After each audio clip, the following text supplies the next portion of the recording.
आँख में कांची लगल रहेगा और बच्चा विद्यालय में रहेगा। तो विद्यालय के संचालन से ज़्यादा क्या शिक्षकों को और बच्चों को मानसिक प्रताड़ना देना है। आज विधायिका की बहुत बड़ी ताकत होती है। अब 12-12 लोग हम लोग जीते हुए हैं, हमारी आवाज़ को कोई बंद नहीं कर सकता। उनको जांच का जिम्मा दिया है, उनको जरा कहिए जरा बिना नन एसी गाड़ी में जाए 1 बजे दिन में, तो आप घूमिएगा एसी में। अब बच्चों को, ये बच्चे छोटे छोटे बच्चे, कितना बड़ा ये दुराग्रहपूर्ण रवैया है। ये लड़ना, हम लोग न्यायपालिका से लेकर विधायिका तक लड़ेंगे इस सवाल पर।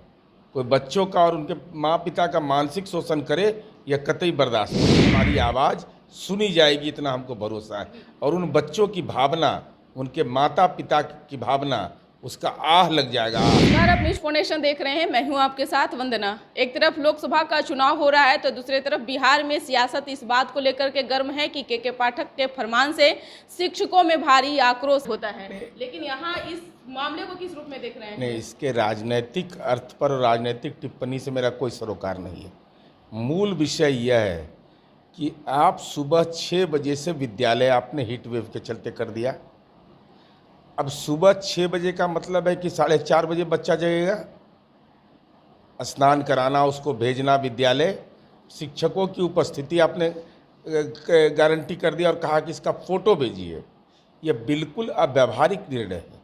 अव्यावहारिक इस रूप से कि आप कल्पना करिए कि 4:30 बजे, 4:30-5 बजे एक बच्चे को जगाना, जो 5 साल, 6 साल, 7 साल का बच्चा है, उसको विद्यालय भेजना माँ बाप के लिए तो दुष्कर कम है, लेकिन बच्चों के लिए दुष्कर तो बहुत ज़्यादा है।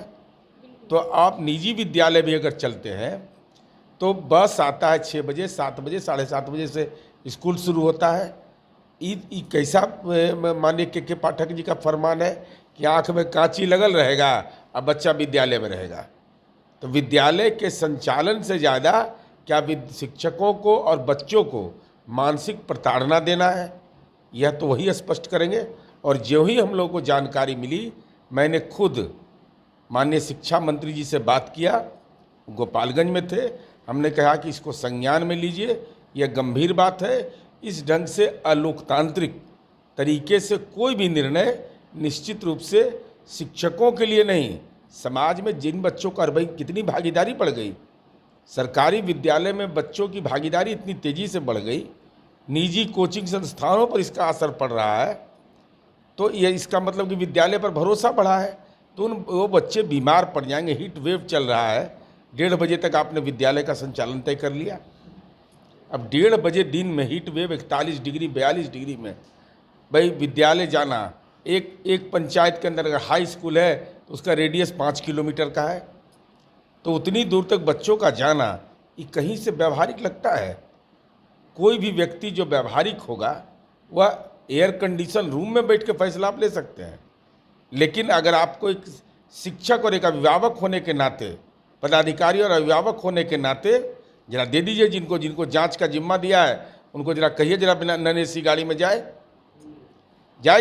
1 बजे दिन में, तो आप घूमिएगा एसी में। अब बच्चों को, ये बच्चे छोटे छोटे बच्चे, कितना बड़ा ये दुराग्रहपूर्ण रवैया है यह।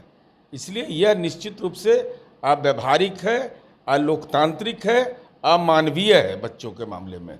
इसलिए सरकार को जो विहित प्रक्रिया है, हम लोगों ने माननीय मंत्री जी से कहा है कि इस संबंध में यथोचित हस्तक्षेप कीजिए। और हम लोग जो भी स्नातक और शिक्षक प्रतिनिधि हैं, दलीय सीमा से ऊपर उठकर इस पर हम लोगों ने सामूहिक रूप से अपनी प्रतिक्रिया भी दी है। सवाल यह है कि आखिर क्यों नहीं शिक्षा विभाग के अपर मुख्य सचिव के पाठक पर कोई नीतीश कुमार डिसीजन ले रहे हैं? ये कोई नया मामला नहीं है। इससे पहले भी महागठबंधन की भी सरकार थी, उस दौरान से ही, जब से वो बने हैं उस दौरान से ही इस तरह का खटपट शुरू हुआ था मंत्री और के पाठक में। लेकिन अब तो ये शिक्षा प्रहार। अनुरोध करने का अधिकार होता है जनप्रतिनिधि का, हम फैसला लेने का अधिकार हमको नहीं है। और जो फैसला ले रहे हैं उसके प्रति सरकारी दल में रहते हुए भी हम प्रतिरोध कर रहे हैं। ये सामान्य राजनीतिक परिघटना है, सरकारी दल में हम हैं, उसके बावजूद प्रतिरोध कर रहे हैं। तो निश्चित रूप से हमारी आवाज़ सुनी जाएगी, इतना हमको भरोसा है। और उन बच्चों की भावना, उनके माता पिता की भावना, उसका आह लग जाएगा, आह। लेकिन नीरज जी, कोई आप पहले दफे ये विरोध नहीं जता रहे हैं, उनके जो कार्यकाल रहा है, जो सही है उसको आपने सही भी कहा, जो गलत था उसको गलत भी कहा, लेकिन कहाँ कोई कार्रवाई हो रही है, कहाँ कोई सुनवाई हो रही है? अरे भाई, तो अब तो विधानमंडल का सत्र आ रहा है ना, इसके हो पिछले जाएगा, दफे भी वही दशा हुआ हो था। जाएगा, तो सदन में भी कहते कि 10 से 4 होगा, लेकिन के पाठक हो क्या जाएगा बात इलाज। 10 इलाज विधायिका के बहुत बड़ी ताकत होती है। अब 12 लोग हम लोग जीते हुए हैं, हमारी आवाज़ को कोई बंद नहीं कर सकता है। हम लोग अपनी बात को मुखरता से, अब तो आ ही रहा है 4 जून के बाद तो सत्र बुलाया ही जाएगा। आप लोग भी शिक्षक के द्वारा ही चुने गए जनप्रतिनिधि हैं, तो बिल्कुल। शिक्षकों की आवाज भी आप लोग उठा रहे हैं, सही बात है, लेकिन भाजपा की अरे भाई, सहयोगी दल है, उसने कहा कि अगर इस तरह का रवैया रहेगा के पाठक का, तो नीतीश कुमार गठबंधन पर भी फर्क पड़ेगा। नीतीश कुमार को साफ तौर पर उन्होंने बताया। नहीं, ये मंत्री परिषद सामूहिक रूप से चलता है, ये कोई दल के आधार पर नहीं चलता है। एनडीए गठबंधन के नेता नीतीश कुमार जी हैं, उप मुख्यमंत्री भारतीय जनता पार्टी, कोई अंतर विरोध नहीं है। हम पार्टी भी है, सब लोग सरकार में शामिल हैं।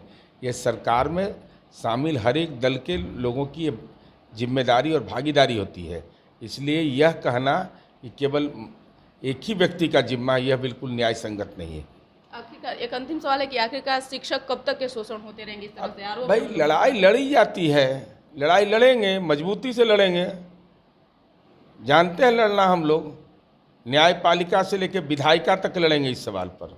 कोई बच्चों का और उनके माँ पिता का मानसिक शोषण करे, यह कतई बर्दाश्त नहीं किया जाएगा। लेकिन आपके इस जवाब से तो ये मानना पड़ेगा ना कि बिहार में ब्यूरोक्रेसी सरकार चला रही है। नहीं, ब्यूरोक्रेसी तो रहेगा ही।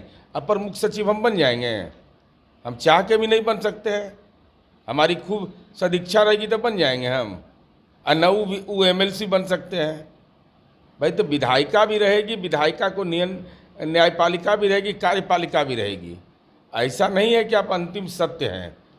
अरे भाई, बच्चों के बारे में सोचना चाहिए। 5 किलोमीटर में राष्ट्रीय माध्यमिक शिक्षा मिशन के तहत विद्यालय बना है, तो 5 किलोमीटर 1.5 बजे दिन में जाएगा, तो DO क्यों नहीं जाएगा, DPO क्यों नहीं जाएंगे? ये लोग भी जाएं 1 बजे दिन में बिना नॉन AC गाड़ी में। नॉन AC गाड़ी उपलब्ध कराइए सबको। आपको गर्मी लग रहा है, अपर मुख्य सचिव रहेंगे AC में, उनकी गाड़ी AC रहेगी, और बच्चे रहेंगे नॉन AC में। 41 डिग्री 43 डिग्री का तपिश है, कितनी बड़ी परेशानी है लोगों के लिए। ये तो माननीय नीतीश कुमार जी को धन्यवाद देना चाहिए कि घर घर बिजली अगर उपलब्ध नहीं होता तो इस गर्मी में होता क्या, लोग बेहाल हो जाते।